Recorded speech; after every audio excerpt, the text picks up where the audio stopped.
Vamos a hablar de los tres aspectos fundamentales de las resoluciones que se dieron a conocer en el día de ayer. El primero es el establecimiento de un salario mínimo de 10,000 pesos mensuales. Bueno, señores, decir que eso no le hace ni cosquilla, eso no tiene ningún impacto en clase media alta.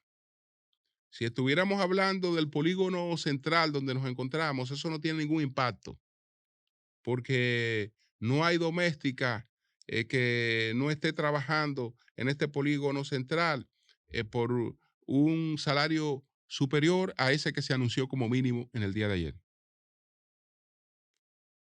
Eso, entonces, para que después no me vengan con el cuento triste de que mire a este defendiendo a los ricos y a la gente que tiene dinero y que maltrata a su trabajadora. No, esa resolución a esa gente no le hace, no le afecta para nada, ni cosquilla le hace, ni cosquilla le hace. Ustedes saben contra quién fue que legisló esa resolución. Usted sabe a quién es que le hace daño esa resolución.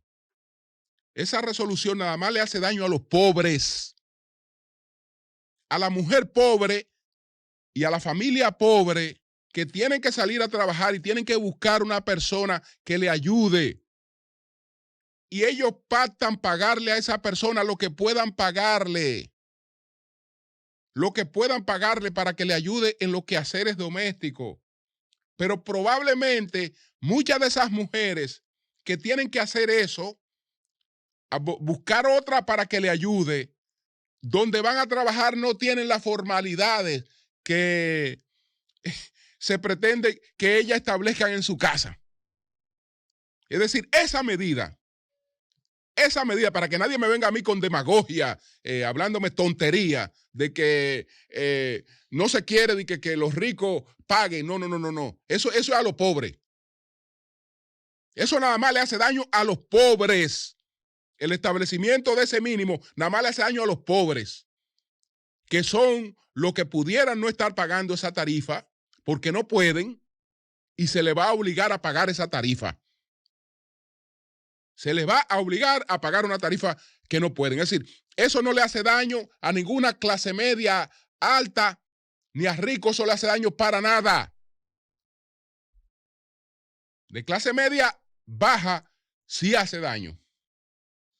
Sí hace daño porque, caramba, a veces madre soltera, o una madre que el esposo vio fuera del país, o lo que fuere, ella también tiene que salir a hacer algo, necesita una persona que le auxilie y ella pues le paga lo que ella puede y la persona va un rato y ella le da 6,000 pesos, le da 8,000 pesos, le resuelve otro problema o lo que fuere, etcétera, etcétera. Entonces, no, usted le tiene que pagar 10,000 rayas. Usted que es tan pobre, usted que es pobre, pero usted tiene que buscar eso. Así que eso no tiene que ver nada con rico, ¿eh? Eso no tiene que ver nada con rico, no, nada con rico tiene que ver eso. Eso es a los pobres que le están estableciendo esa multa. Entonces, ¿qué pasa? Vamos a dejarlo del salario mínimo, que ya eso es un asunto que yo digo que a una buena parte ni cosquilla. Por eso ellos tuvieron que advertir que los que están por encima de eso no le afecta, porque lo que pudiera afectar, no, pero acá yo pago más del salario mínimo y el salario mínimo son 10,000. No, la mayor parte de la gente, repito, en Polígono Central, paga más que eso. Entonces, lo segundo es que vamos a crear un, un régimen contributivo subsidiado. Y aquí me van a decir, pero este viene a oponerse a que las trabajadoras tengan seguridad social. ¿Y cómo yo me voy a oponer a que las trabajadoras tengan seguridad social? ¿Cómo me voy a oponer? ¿Cómo me voy a oponer a que las trabajadoras tengan seguridad social? Lo que yo tengo que preguntarle al gobierno es si el gobierno no se cree lo que el gobierno plantea. Eso es lo que tengo que preguntarle al gobierno. Si, venga acá, ustedes no se creen lo que ustedes plantean. Porque, ¿por qué ustedes me dicen ahora que hay necesidad de crear de llevar a las trabajadoras domésticas a la seguridad social? ¿Cómo que ustedes me plantean eso ahora? Cuando ustedes han enarbolado que han incorporado 2 millones de personas al seguro subsidiado de SENASA. Entonces, desde el gobierno de Danilo Medina, hay una incorporación masiva de las domésticas al subsidiado de SENASA. Ahora, ¿qué pasa? Que supongamos que hacía falta una parte que no había sido incorporada, pero el gobierno del presidente Abinader tiene 2 años diciendo que cumplió esa meta. Tiene 2 años diciendo que ha llevado 2 millones de personas el seguro subsidiado. Es decir, que aquí no solo deben estar todas las trabajadoras domésticas, sino que falta gente todavía que pudiera tener esa cobertura. Es decir, esa es una cobertura que da y sobra para abarcar a todas las trabajadoras domésticas. Es decir, que se supone que todas tienen, como no tienen un trabajo formal y no tienen un ingreso formal registrado, califican para un seguro subsidiado de SENASA. Y de hecho, todas las que conozco lo tienen. A menos que no tengan un seguro de la empresa, de la casa con la que trabajan. Tienen un subsidiado de SENASA. Entonces, usted ahora, ¿qué es lo que viene a ofrecer? Que ellas van a tener un seguro subsidiado contributivo. Usted sabe en el fondo qué es lo que está haciendo el gobierno. Que se está quitando una parte de la responsabilidad. Porque si ahora para tener un seguro subsidiado como el que tiene la trabajadora, el gobierno tiene que aportar 800 pesos para eso, el gobierno lo que ha dicho ahora, mira, yo voy a aportar 200 y pico, me voy a quitar 600 y pico, y 600, entonces esos 600 lo va a buscar la casa donde ella trabaja. Eso es lo que está haciendo, pero no le está resolviendo ningún problema a la trabajadora, porque la trabajadora tiene, según el gobierno, si el dato de que el gobierno ha metido 2 millones de gente, adicionado 2 millones de gente al subsidiado de SENASA, aquí no debe haber una sola trabajadora que no tenga un subsidiado de SENASA. Una sola debe haber que no lo tenga. Entonces, esa no es una necesidad, porque lo tienen. Y además, lo que le están ofreciendo es lo mismo que tienen. Porque es un seguro subsidiado contributivo. Pero cuando usted ve la cobertura, no le agrega un solo servicio adicional al que ya disponen con el seguro que tienen. Y entonces, eso es innecesario. Pero entonces venimos a la parte de la ilegalidad. La parte de la ilegalidad es la que tiene que ver con el establecimiento de un horario de 8 horas. Veámoslo primero al margen de lo legal. Supongámonos que eso fuera posible. Supongámonos que eso fuera posible. Eso que se está planteando fuera posible. Al margen de lo legal. ¿Qué pasa? Que como nada más son 8 horas, supongamos que la trabajadora arranca a las 6 de la mañana, por la cuestión de los niños para la escuela, o etcétera.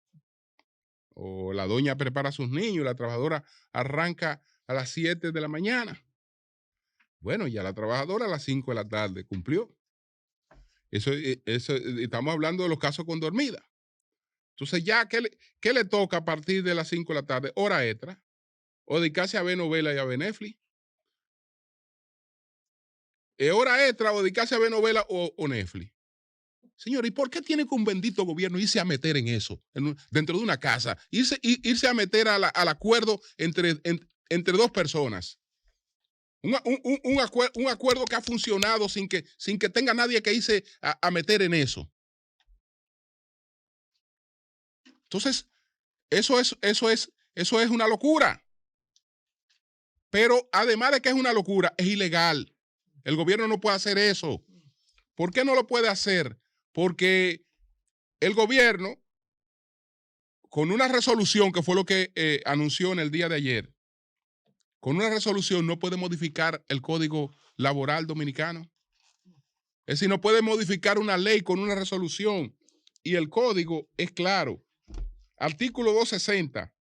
Salvo convenio en contrato, la retribución de los domésticos comprende, además de los pagos de dinero, alojamiento y alimentos de calidad corriente.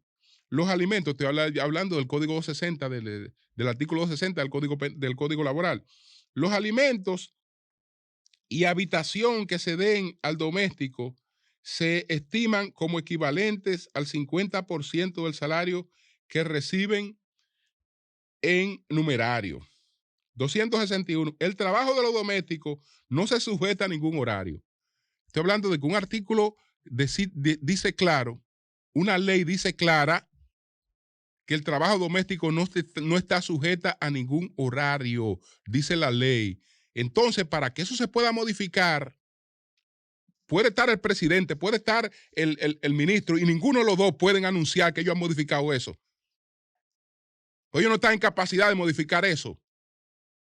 Cuando esto va a un tribunal laboral, esto no está modificado para nada, a menos que no se modifique en el código, como tiene que modificarse. El artículo 261, el trabajo de los domésticos no se sujeta a ningún horario, pero estos deben gozar, entre otras 2 jornadas, de un reposo ininterrumpido de 9 horas, por lo menos. Pero no está sujeto de que yo te voy a establecer un horario de 8 horas, un disparate. Entonces, los trabajadores domésticos disfrutarán del descanso semanal establecido en el artículo 163, y ahí se establece cuál es el descanso que van a hacer. Señores, y excúseme, presidente, pero la ligereza es tan grande que en el anuncio, cuando hablan del sistema contributivo subsidiado, dicen que todavía no saben cuál es la normativa que va a regir, sino que la normativa la van a crear en el futuro. Es decir, han anunciado una cosa que dice, mira, pero esto no está todavía regulado, esto no está normado, no sabemos cómo es que esto se va a hacer. En el futuro es que vamos a anunciar la normativa y se atreven a hacer el anuncio. Entonces, la verdad es que eso es un tema de palo a ciega. Palo a ciega por hacer anuncios. Y yo creo que el gobierno tiene muchas otras cosas que destacar, que no tiene por qué ponerse con situaciones como esta, que en un país donde una de las cuestiones más conocidas, porque ¿qué es lo último que me puede alegar? ¿Qué fue lo que alegó aquí el ministro? Mira, que son convenciones de la OIT que estamos cumpliendo. Señores, la OIT es una institución creada en el año de 1919. En el año de 1919, ya ustedes pueden imaginarse que siendo creada en el año de 1919, es una respuesta no solo a las protestas obreras en todas partes del mundo, sino a la revolución socialista de 1917 en Rusia. Entonces, como hay una revolución que está promoviendo una dictadura mundial de la clase obrera, esto, para contrarrestarlo, ¿qué necesitamos? Mejorar las condiciones laborales de la gente y crear una clase obrera próspera al margen de esa revolución. Y entonces esto es una manera de contrarrestar eso, pero estamos hablando de una institución de 1919. ¿Qué quiere decir esto? Que esa no es una institución de la era postindustrial, donde el tipo de empleo que regula la OIT ya va de palo pa' leña. Ya va de palo pa' leña. ¿Por qué? Porque ahí no está tomada en cuenta la deslocalización del empleo.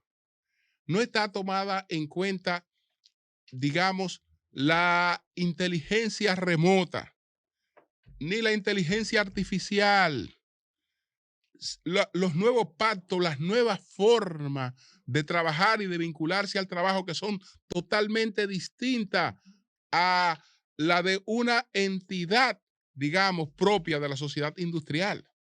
Entonces, nosotros vamos a cumplir con unas resoluciones de la OIT porque tenemos que cumplir con eso, aunque eso esté por encima de nuestros códigos. Y las cosas no son así. Cambio y fuera.